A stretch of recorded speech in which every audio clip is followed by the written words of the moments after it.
Thank you.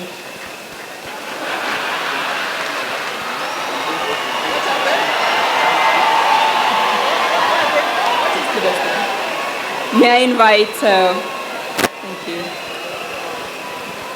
May I now invite Her Ladyship, the Chief Justice, to join in the second. I am proud to witness the swearing in of the Honorable Abraham Professor Kithure Kindiki as the third Deputy President of the Republic of Kenya under the 2010 Constitution. I know him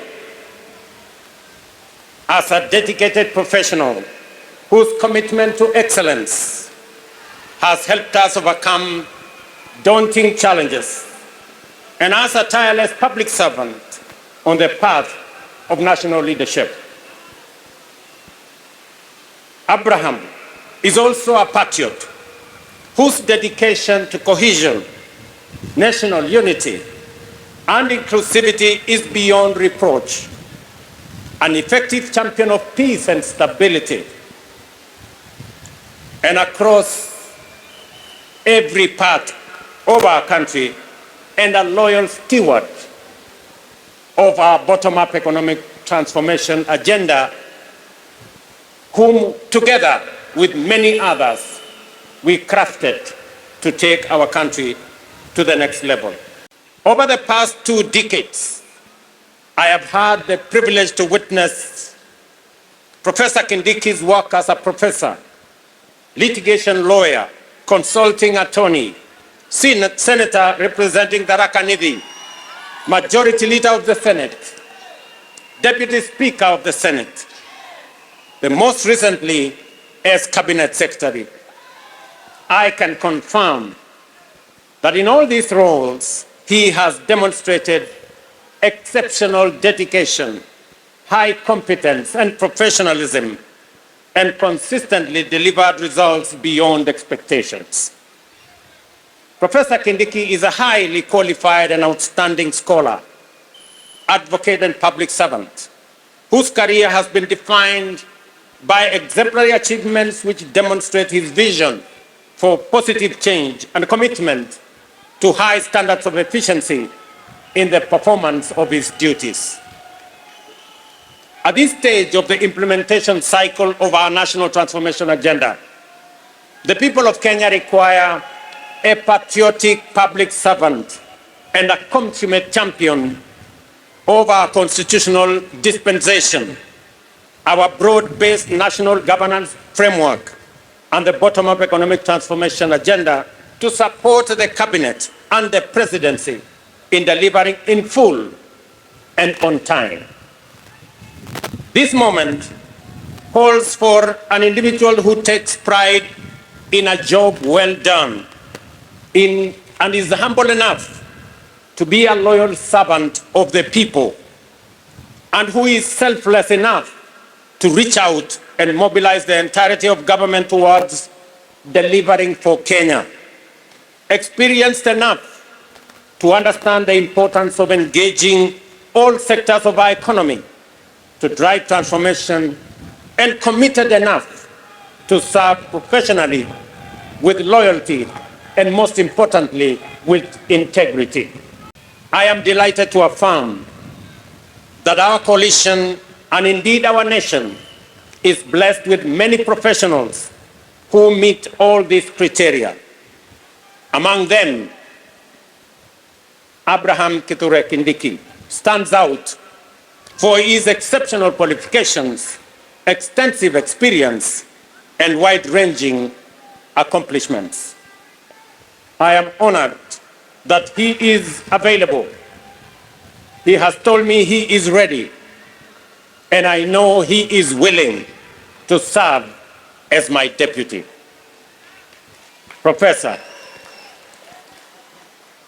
my young brother, let me call you Abraham K. or Abra K. Welcome to the service of this great nation, Kenya. And let me say this, I have had you clearly when you took your oath of office and the oath for the due execution of your responsibilities as Deputy President. You have said two fundamental things in your oath. Kenyans were listening. I too was listening. You said that you will serve the people of Kenya and the Republic of Kenya. Abrake, please serve the people of Kenya and the Republic of Kenya. As I told our principal secretaries, as I told our cabinet secretaries, and as I tell every public servant who has a responsibility, who has a duty, who has the honor to serve our nation, let us serve the people of Kenya and the Republic of Kenya. We are not here to serve ourselves or our families or our communities or our regions or our villages. We are here to serve the Republic of Kenya and the people of Kenya. The second thing that you have said in your oath, I said in my oath, I listened to principal secretaries and cabinet secretaries and others. You have said you will serve without fear, without favor, without affection, and without ill will. My brother Abrake, I listened to you. The people of Kenya were listening to you. Serve without bias, without ill will, without favor, without affection, and without fear. So that together, the people of Kenya can know that their public servants, all of us, elected, appointed in different categories, shall know that we have one nation, one country, one people, and we are called upon by the Constitution of Kenya to serve them without bias, without fear, without favor. And let me undertake in this very historic national ceremony to the people of Kenya.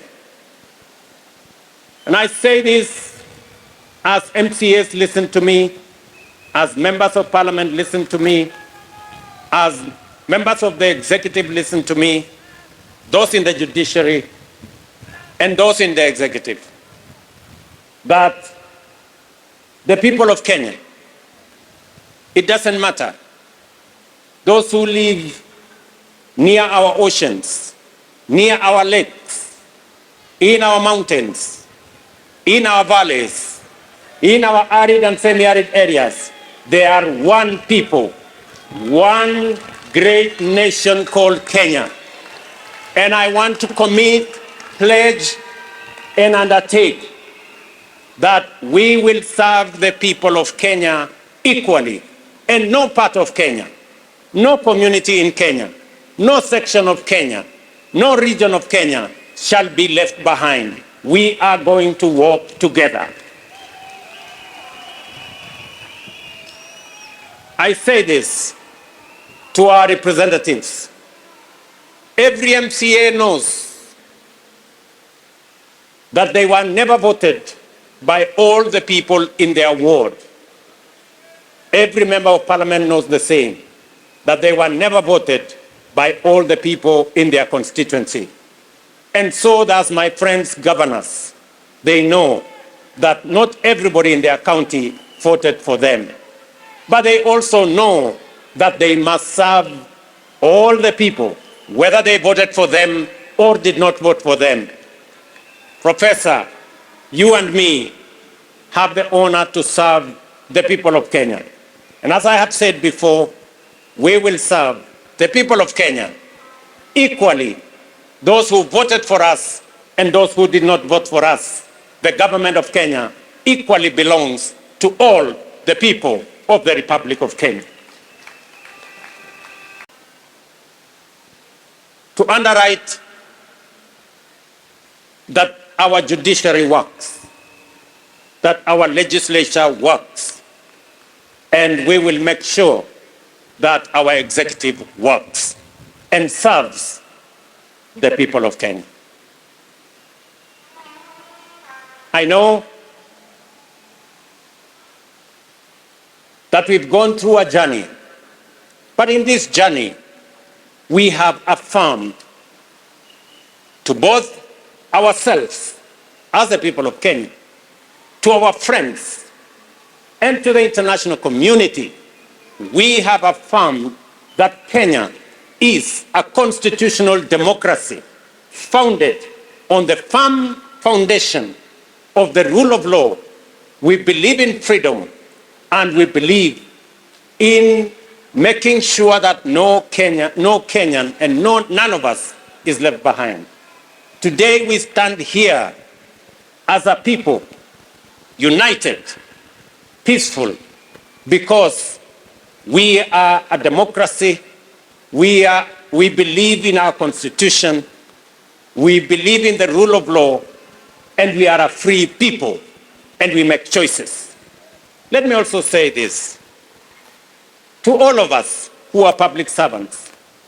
It doesn't matter at what level.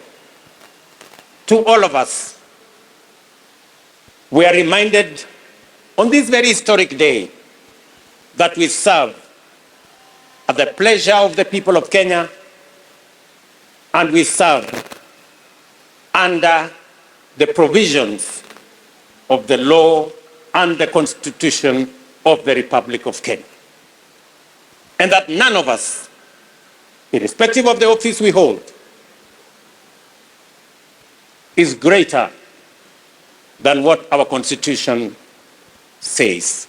We must obey, we must submit to the law and to the Constitution, because that is what makes us a nation. We have made stride as a nation. Today, our savings as a percentage of our GDP is growing. We have changed and we have transformed our education system. Today, we have more teachers. We just announced another 20,000 teachers.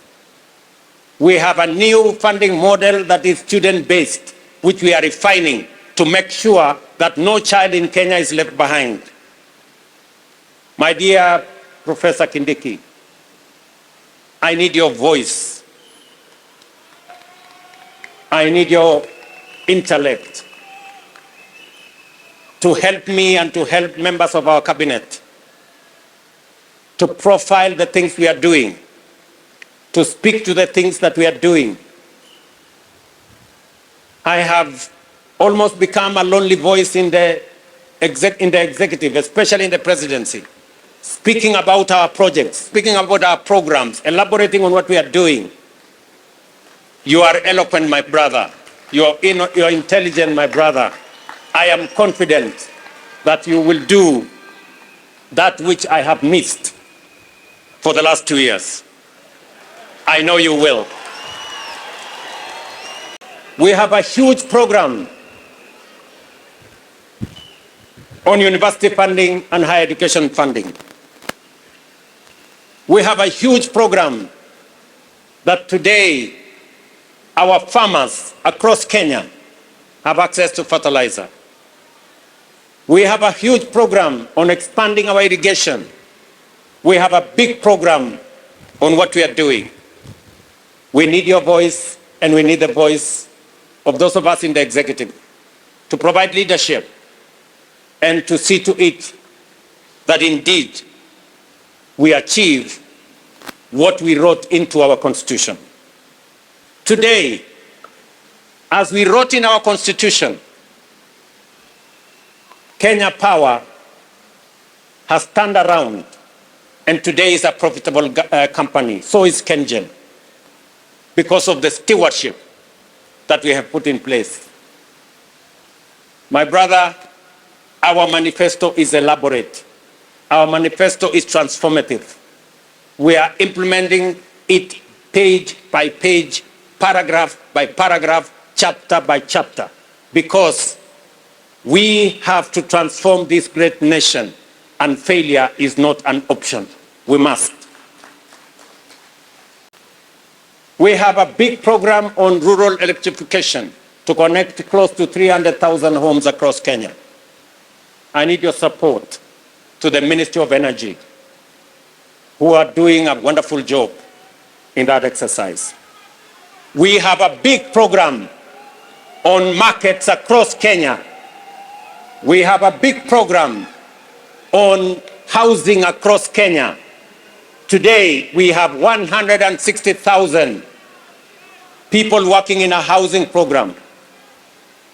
By December, actually next month, we will begin to hand over the first 1,000 houses under our program, under the program that will make ordinary people, Mama Mboga and Boda Boda, pay 3,000 shillings every year and access housing in the Republic of Kenya. My brother, let me tell you, our universal health coverage is underway, with a bit of challenge initially, but now we are moving. And I want to tell the people of Kenya, we are going to transform this nation. And we have the team. And Professor, welcome to the team that is going to transform Kenya into a great nation that is going to make every Kenyan proud. We have what it takes to transform the Republic of Kenya. And I am committed to making sure that whatever it takes, whatever decisions that have to be made, we will make them so that our nation can truly be transformed. As I talk to you, 10,000 young people are now engaged in climate works in Nairobi. We intend to take that in the next few months into 40 and 50,000 young people.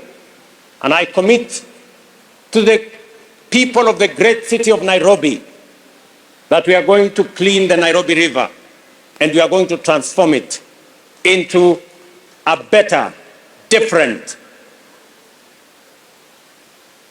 causeway as we transform the city in the sun, the headquarters of the environment in the world, where we have UNEP in Nairobi.